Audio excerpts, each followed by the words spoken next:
So I'm Dr. Patel. Currently, I'm an assistant professor and I'm the assistant dean for community-based education and international programs. So that means I deal with all the externship rotations and help you select prior to your fourth year. In addition, you can find me in our various clinics, usually primary care, urgent care, or the glaucoma unit. Hi, everyone. My name is Dr. Rozwat, and I actually went to Indiana University. After I graduated, I came to ICO to do my primary care ocular disease residency, and I liked it so much. I have been here almost 30 years later.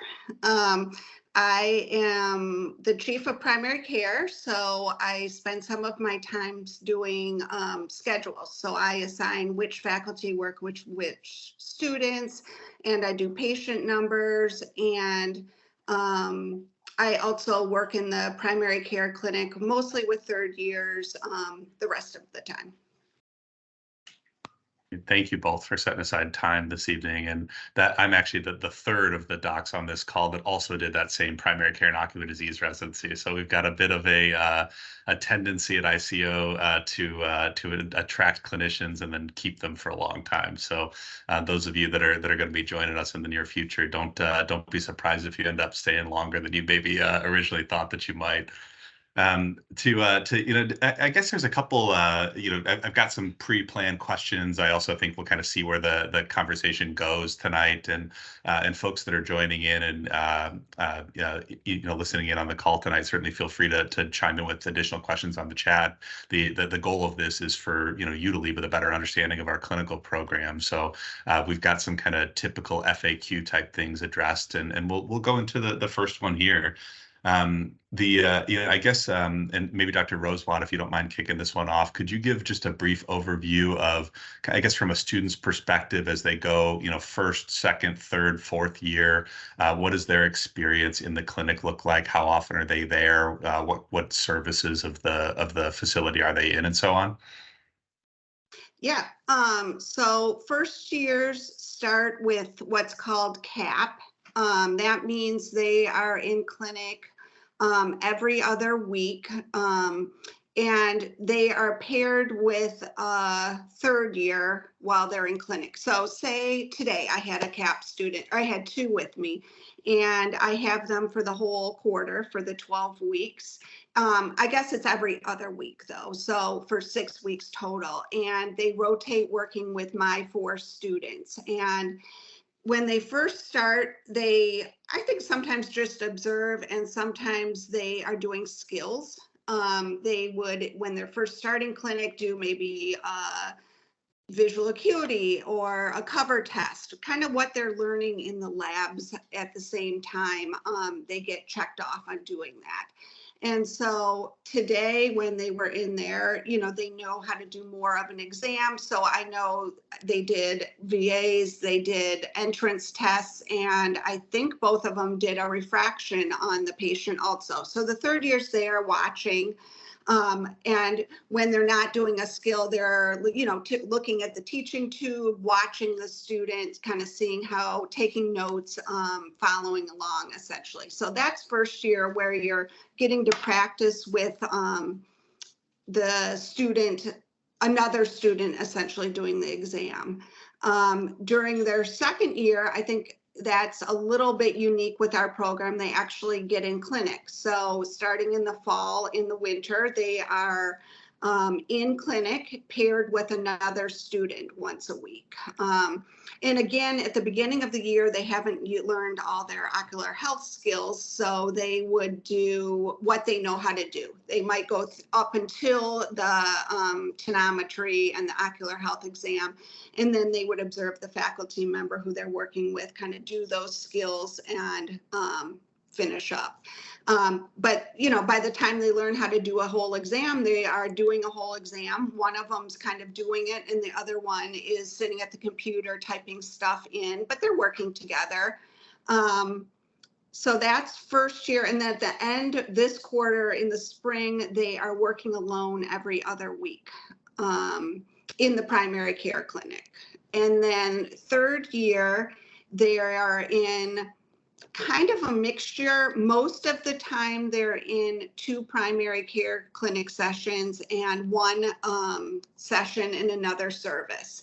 So once they have contact lens, once they have pediatrics, what else do they have?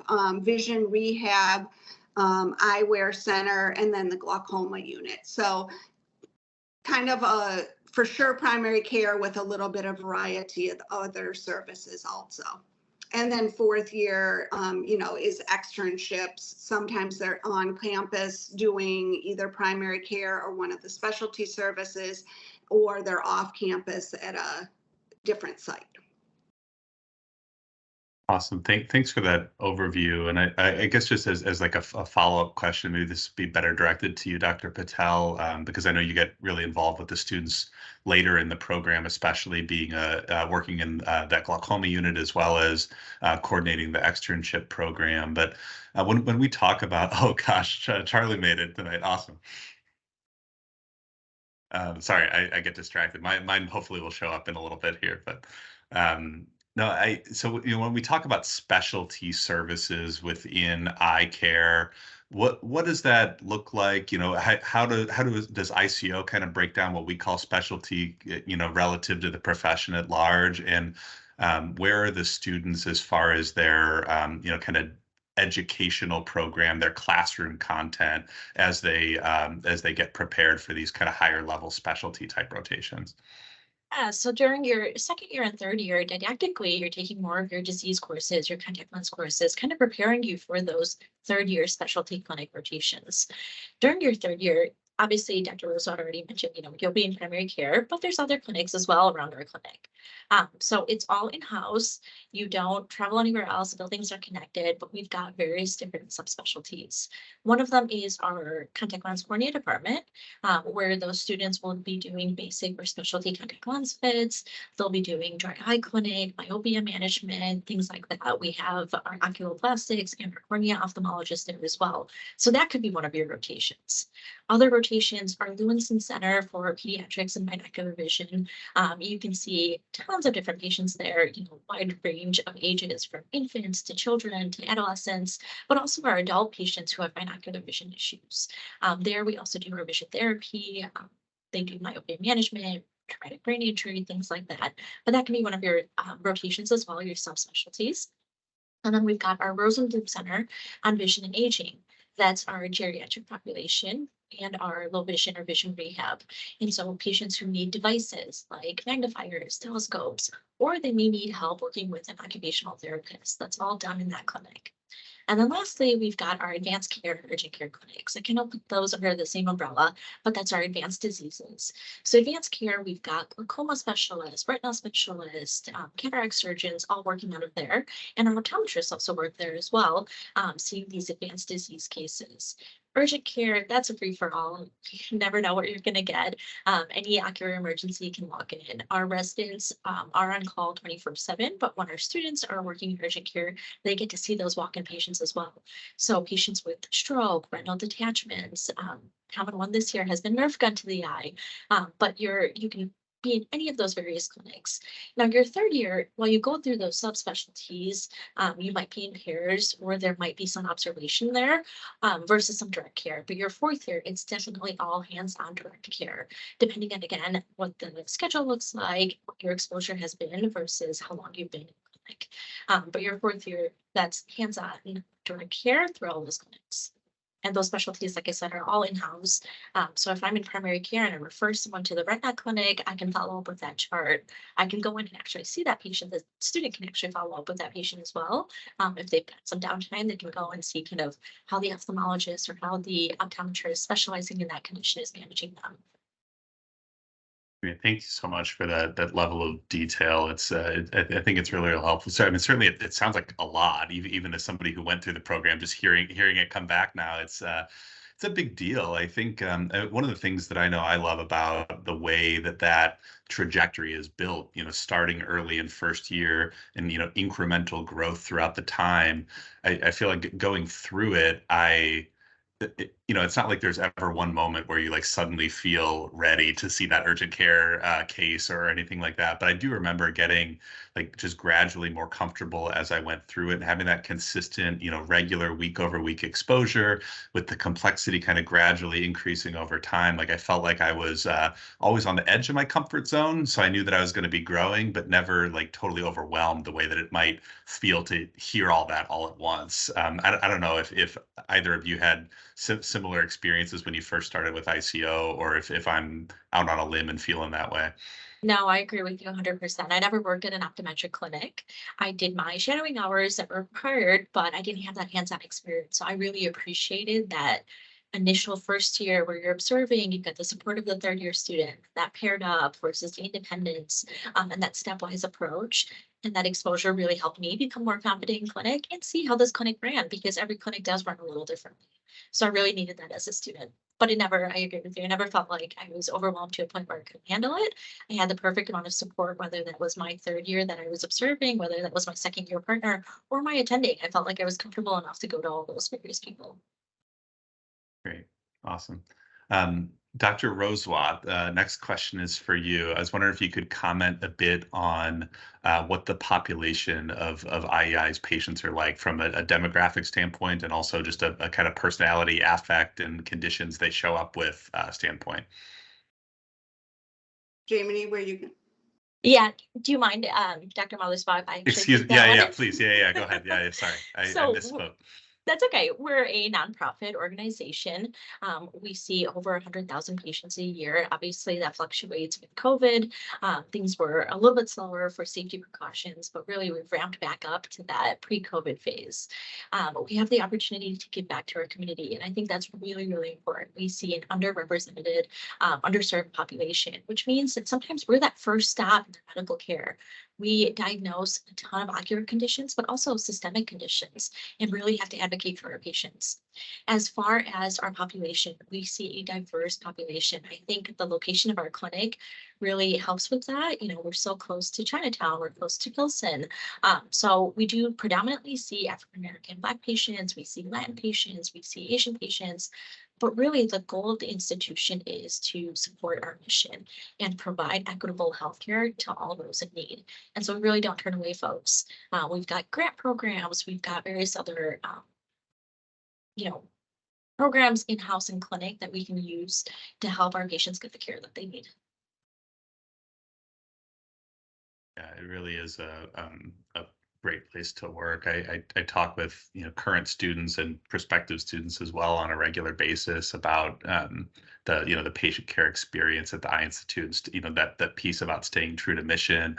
I think what we tend to see amongst our student population, as far as the folks that ICO becomes their first choice in the program that they really want to be at, I think we tend to attract those folks with the service-driven mindset component because of the nature of the community work that's involved in the day-to-day in our program. It's something I know I'm very proud of that we get to do, and I think I think there's a very obvious academic benefit of working with underserved populations, right? You get more exposure to conditions that folks with less access to healthcare are likely to deal with. But I think that the more important benefit that you get is that component of providing care to the folks that truly need it, and the feel good that's associated with the service component. At least that's been my experience. But Dr. Rozwat, I know you've been working with this population longer than the others of us have. If you have anything to add in about what maybe more like kind of what it feels like to see patients at the IEI.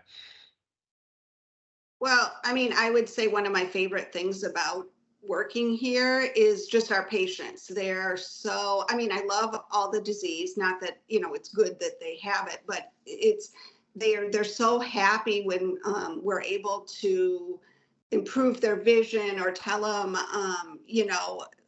help their vision essentially. I love that we see such a wide range, in clinic. It's either, I think it's around 8 that we start seeing it till over 100. So we see such a huge range of patients and just so appreciative. And I always say to the students, you can read about glaucoma and other diseases. But once you actually have treated it, that's when you start to understand it. It's so much different. And that's when you kind of then, oh, this is what I did last time. I think, it's very, very different reading about something and actually seeing it in clinic. And that's what I think our students love, that they get to see such interesting conditions routinely. Yeah. Yeah, I appreciate you saying that. It's like it's this wonderful combination of being, challenging and pushing folks out of their comfort zone a bit to grow, but with the rewarding feeling that comes after having done that too, as opposed to, and I think that's even part of the reason for being able to get students involved as early as first year, where some other institutions might not have folks come into clinic until late second or some even third year. Part of it is we've got the volume of patients to support it, and I don't think every school does. But B, there's I think it's important for our students to be challenged in a clinical setting. I think there's it doesn't take long to hit that like plateau effect in a preclinic laboratory setting where you're learning skills for the first time, and everything's new and everything's challenging right out of the gates, but you can only do it on a healthy 24-year-old so many times before it stops being a test of your abilities, I guess. Is something I'd add in there. I think it's I think it just ends up being a good all-around experience for our students. That's certainly the feedback that we get on a consistent basis from them. I want to shift gears a little bit with the next question, and this one is for you, Dr. Rozwat.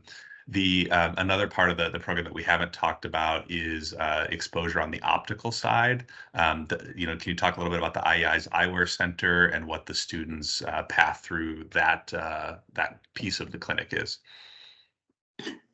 It sounds like second year is when students have the ophthalmic optics class and lab. And so they would learn, I'm assuming kind of repairs and working with glasses, different things, you would kind of do in an optical. And first year, if someone has worked as an ophthalmic technician or an optician, they can take a test to pass out of the lab portion of that second year. But everyone takes second year the course, and then third year for 1 quarter, they spend the time in the eyewear center once a week. So that's when patients. During COVID, we were kind of, and shortly after that, scheduling appointments. I'm not sure if they take walk-ins now, but I know it's very busy, and they help patients pick out glasses, measure them, answer questions about what type of lenses they would recommend, that type of thing. And so it's during third year that they get more exposure in the optical. Yeah, thank you for diving into that. That's an area that is, certainly I would say overall it's probably less critical than it used to be, maybe a generation or certainly 2 generations ago in the field of optometry, but still obviously an important part of what we do is make people see better. At the IEI, we see, as we've indicated, a whole lot of pathology and disease. We're really centered around being a medical optometry clinic. But we do make sure that our students get exposure to the optical side of things as well. Not necessarily a bunch of things that you'll be doing every day in your career as an optometrist, but things that you'll be training up staff to do and overseeing people that do. So we do still think it's really important for our students to have some exposure in that area, but with the context that it's not as big of a part of your careers as it used to be in the old days. Another question that we get on a regular basis, and we talk about students at interview day about the work study program, and I don't expect the two of you to know intimate details about all the ins and outs of that. But one question we get from students that have worked in offices as techs in the past is, do I ever get a chance to test out of any lab work? And it sounds like with ophthalmic optics, there is an opportunity to do that. But the more common question is, is there a way for me to get in the clinic more than what's scheduled as, my academic assignment? Is it possible for me to get a job, supporting clinical staff with scheduling, or, putting my skills to use in the clinic while I'm enrolled? Yeah, so we have what's called suite technicians in primary care and the glaucoma unit, and I think advanced care uses them in the evenings for some testing. The suite tech essentially is paired with one of the service areas. So like suite 2, which is one of the primary care areas, we would have a suite tech, and it's Monday through Friday morning. Then downstairs in suite 1 and suite 4, they share someone, but it's a person who's kind of sitting there ready to help. When someone doesn't want to be dilated or we want to get a better look, we will do the op tests, and so they would take those pictures or help the student who brings over the patient. And then for sure we use them also to do visual fields. So it's a position where you get to use, and then some of the evening ones for advanced care, they actually run the OCT. So it's great for students who have been a technician in the past and want to use the skills that they already have. It's also great for students who just want to practice more. We get people in first, second, and third year who apply for the positions. Maybe 4 weeks before the quarter starts out, I send out an email and say, to the classes saying I'm looking for this position or that. But well, it's all the same position, but the different times. And they just respond to me, and then they would do a session. I think I have one person who does maybe 3 a week even.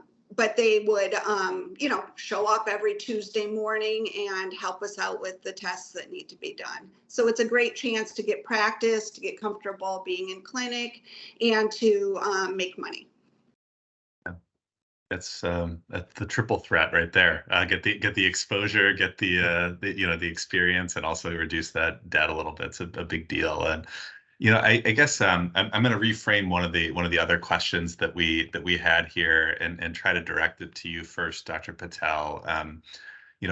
Especially knowing that the two of you serve on the admissions committee and are part of the team that's responsible ultimately for reviewing files and looking at the various strengths and weaks of applications.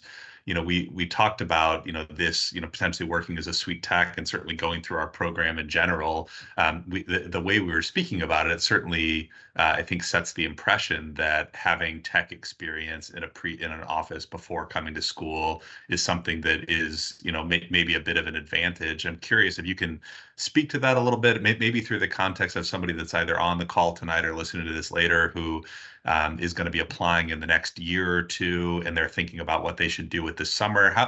How big of a deal is having that advanced experience? Is that a piece of advice you would give somebody to seek something out if they haven't yet done it? I would say, so I can start with it, Dr. Rozwat. I would say it's not going to hurt your application, but don't feel like you're at a disadvantage if you haven't done it. I mentioned that I never worked in an optometry practice. I did my shadowing and observation hours, but I didn't feel like I was behind compared to my classmates. I felt like I had the same opportunities, I had the same experience. I also never worked as a suite tech. I TA'd in classrooms and labs and things like that. And I don't think I had a preference at the time. I actually regret not doing more on the clinic side of things. I think it's great to have that exposure. But I still don't feel like I was at a disadvantage. There are so many other clinic opportunities. And the fact that you're in clinic your first year, I feel like you guys all start in the same field. It's a new clinic. You learn how the clinic works, and then you gradually build up. So I didn't feel like that was holding me back at any point. Now, that being said, if you have the time, if you've got a summer to get that experience, you have the opportunity to do so, it's not going to hurt. It'll obviously help your application. It gives you more of an idea of what optometrists, what ophthalmologists, how those practice run, how they're successful. So if you have the opportunity, by all means, consider doing it. But if you don't feel like you're at a disadvantage, it's going to hurt your application. Yeah, I would totally agree with what you said. I never worked in a practice. I never wore glasses. I would never wear contacts. And when I started, I felt like a little bit of a disadvantage, putting on contacts. Everyone else knew what to do, and I couldn't even keep my eye open. It was so It's not a huge deal because you get by, but it's also nice to have a little experience. I mean, if you said to me, you know, it's the spring now, what should I do before I start? I guess if I was going to work at McDonald's or I could try to find an optometry practice, I would probably try to find one just because I think you get used to the testing, the flow, taking visual, a lot of the things, you'll just feel more comfortable when you get to clinic. I don't think you need to do it by any stretch, but I think if you have the opportunity, it's a good thing and would be helpful. Yeah, thank you both. I think that's very wise, well-rounded advice. You know, certainly everybody will do at least some amount of shadowing, right, before coming. So, you know, as far as the evaluation of a file from the perspective of admissions and the folks on the committee that are on our faculty, you know, we want to know that you have enough exposure to optometry that we know that, you know, for sure it's what you want to do, and that you're not going to you know, start the program and then ultimately decide, you know what, this isn't for me, I want to do something different.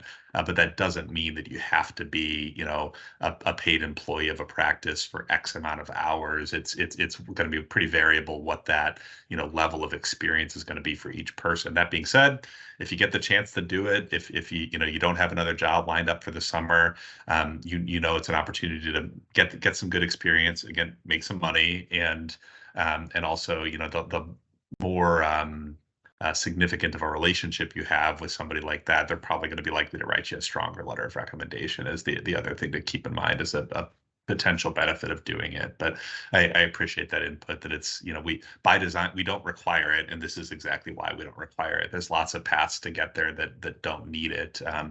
But if you got a chance to do it, why not?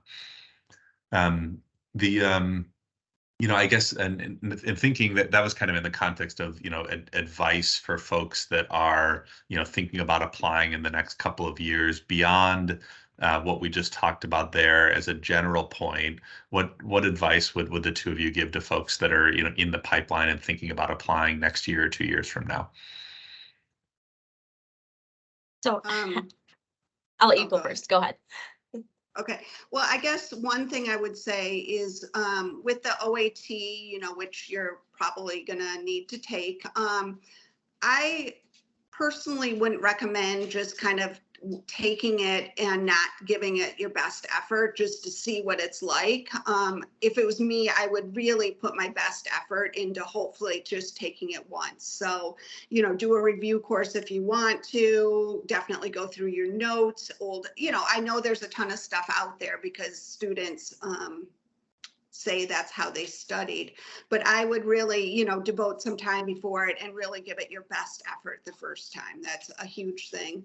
I would also say, you know, maybe not way in advance, but come visit. I think everyone who comes, just, it's never exactly what you expect when you just are looking online, and you know, people are like, oh, it's so great that everything is there, you know. When you walk in and you see you know, the cafeteria where people hang out, or the library where they're studying, or you know, when I walked by the other day, it looked like a big group of students was playing volleyball in the gym. There's a workout area. It's neat that there's a dorm across the street. So, you know, for students who want to, they can live, you know, super close and hang out with the people and study with friends.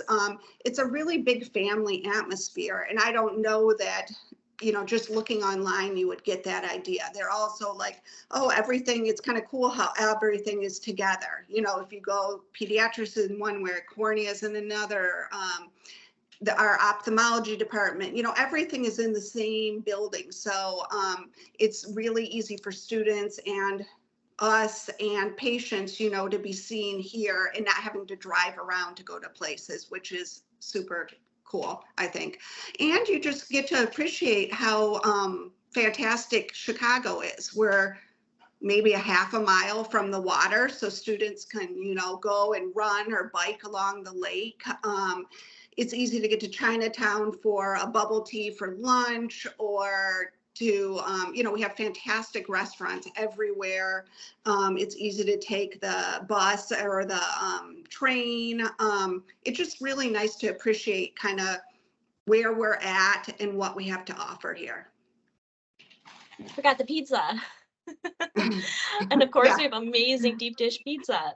So I agree with everything Dr. Rozwat just said. She's still part of my answer. I was going to say, come take a look in person. There's only so much we can describe. I can tell you that this clinic is here and that clinic there, but come see it for yourself. Take a look at the videos that are posted, and let us know if you want to schedule a tour.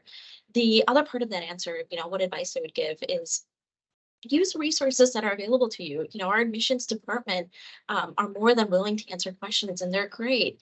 Whether it's Erik, Tisha, or the other folks who work down there, ask them those questions, get that advice versus trying to navigate that yourself, especially Optomcast. It can be daunting, and you're not alone. We're here to support you guys. We're here to answer those questions. So use those resources.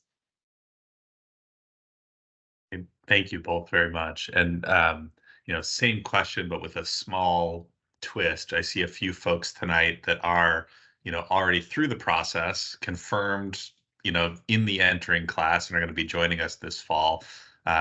Advice for them, and it's mid-March right now, and they'll be coming to campus in about 5 months' time, a little less than 5 months. Advice for them between now and when they show up. I think my answers for this are really similar. For when you show up, remember that there are resources available. There's a whole student success department, and the name says it all. We want to see you succeed.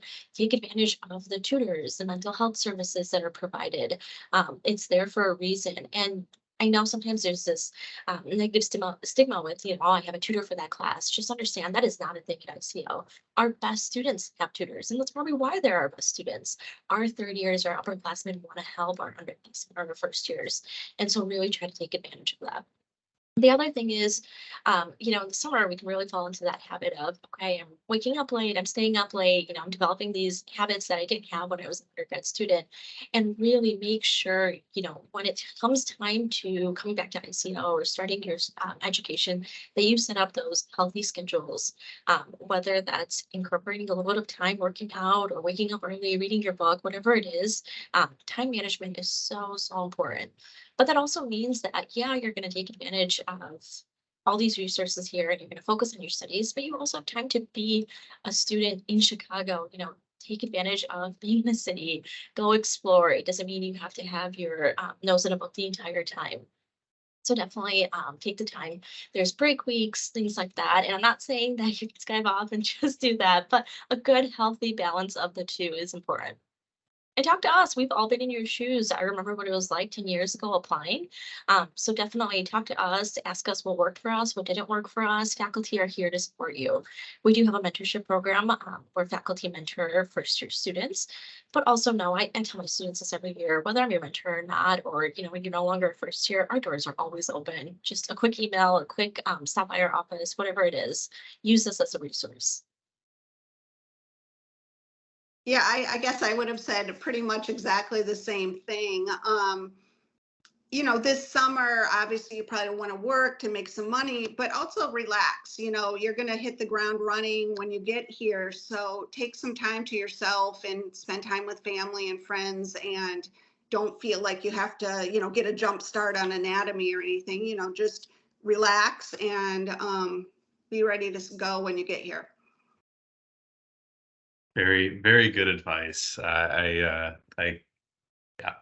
say basically the exact same thing when that question comes up on almost every interview that I do, and certainly when I have calls with folks after the fact as well. And it's my response is somewhere in that space of do things to take care of yourself, show up ready to work, but don't burn yourself out before you come trying to revamp your biochemistry background or anything like that. Once you're through, you're good. Just come and join us and be ready to work hard. So, in my final question for the evening, I'm not seeing any that have come in through the chat. So we'll ask a final question and wrap up.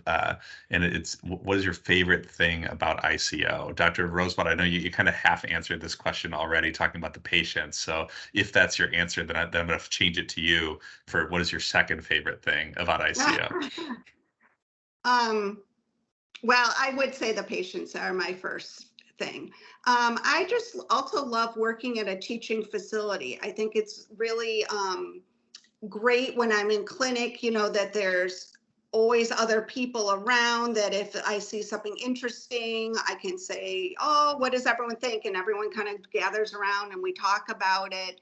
I love that our equipment is fantastic. You know, if you're out at a normal, maybe a regular practice, you don't get some of the newer, fancier equipment that we have. And that's like super cool to use in clinic. I love that we have, you know, rounds and education that the students would participate in. So I just like the learning environment that we have every single time I'm in clinic. Great. Thank you. I see two questions that have come in that hopefully between the three of us we can answer, and then we'll segue to your favorite thing as well, Dr. Patel. So Abigail asked, what's ICO's class size? We're likely on track to start 115 new students this fall. So that puts our total enrollment at somewhere in the 450 to 500 space total. Then we've got a question from Motaz, says, we touched on the clinical aspects and community diversity. How does ICO reach out to the community outside the classroom and outside the clinic? Does one of you feel comfortable jumping in to take that one? Yeah, I can take that one. So different things that we do around ICO, two that come to mind with that question, vision screenings. So local vision screenings, community outreach. We have ties kind of all over, a lot of local screenings that our students participate in, our faculty participate in, where we tie up with various organizations. Right now we're working with a fraternity where they're doing breast cancer screenings, and we're also doing the optometric exam, and dentists are doing the dental screening tests. So a lot of those outreach programs through vision screenings. And then the other one, mission trips, is a big one that I hear students love to go to. Again, another second regret was never going on one myself as a student. But they talk about when they go on these mission trips during their break weeks with various faculty. Dr. Tracy Machinsky is a big one who does mission trips, but we have organizations that can get you set up for that. We go to various countries, or, you know, some of them are local, they can be local, but we help out in populations who need help. And so outside of just patients coming to our clinic, sometimes that means we go to them.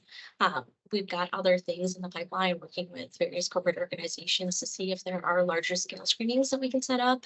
The other one is Special Olympics is a big one that year to year we participate in. But things like that, ways that we can help out in our community. Anything to add, Dr. Rozwat? No, the big one I was thinking of is the mission trips also, just because when I was walking to my office yesterday, there was just boxes and boxes of glasses and tons of students sorting them and measuring them and, you know, getting ready, I'm assuming, to go on a trip in the near future. And I too echo, I never went on one, but I would have love to. I think that's just like such a neat way of helping out. And they all come back saying they saw a ton of, you know, interesting cases. Yeah, I think that there's a trip in May coming up to Mexico, I believe. And I literally just this week signed off the paperwork to begin the process of planning for an August trip to Peru that the group's doing as well. So that, yeah, I mean, the international work it's a few times a year. The one thing I will add that's, you know, a local Chicago thing is we've got a novel partnership with our public school district, CPS, Chicago Public Schools, wherein we bring folks from the schools to mostly out of our pediatrics department to provide comprehensive eye exams to folks that don't have the time and resources to be able to make it down for an exam. It effectively becomes like a field trip for school from school for the day for those folks, and through grant funding, we're able to get them glasses for those who need them as well. That's something that we in pre-pandemic years we did that at an off-site facility elsewhere in the city, about 2 miles away from our campus. But that since then the scale has shifted, and we're beginning to ramp that activity back up over this past year, and we've done it within our walls of the Eye Institute as well. So it's the service question. It's kind of a tricky one because we do so much of it within the walls of ICO and the Eye Institute. It's so deeply integrated into our mission, our business model, and our institution that I really can't stress enough how much it's intertwined to the day-to-day of the so-called regular work that we do. It's not as if we only do service work in these kind of special situations where it's outreach centered. I see no other questions, so that this will be last call for questions. And we got one more. Awesome. So how do extracurricular activities mix with clinical activity? I want to make sure. Hold on. Give me a second to read this carefully. Yeah. How do I think that means externships? I might be misunderstanding. How are available extracurriculars mixed with clinical aspects?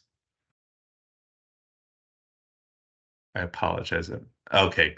So talking about clubs, student orgs, and student life. So, okay, I'm sorry, I misunderstood the question, but the question is asking what's the link between, our clinical program and student organizations, extracurricular activities. The mission work that we just talked about, I think, is probably the prime example of that. That's done through our student branch of a international organization called Volunteers for Optometric Service to Humanity. So we have students that are involved as volunteers, as student members of our chapter of that organization, and it's through that centralized organization that the mission trips exist.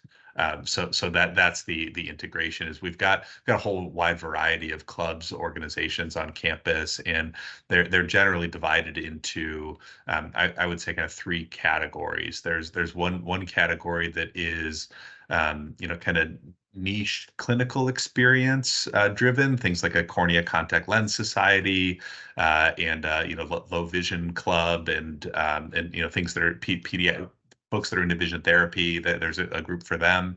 The second category is things that are kind of service focused, like that VOSH organization, as well as kind of general governmental kind of policy type organizations, like our branch of the American Optometric Student Association.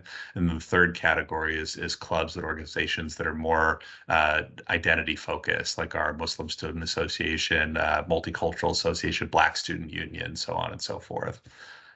That's maybe more of an answer than the question was getting at, but hopefully that was enough information to also answer what you're asking for there. Anything else from the group? Then we'll send it back to Dr. Patel. Could you tell us your favorite thing about ICO to send us home here?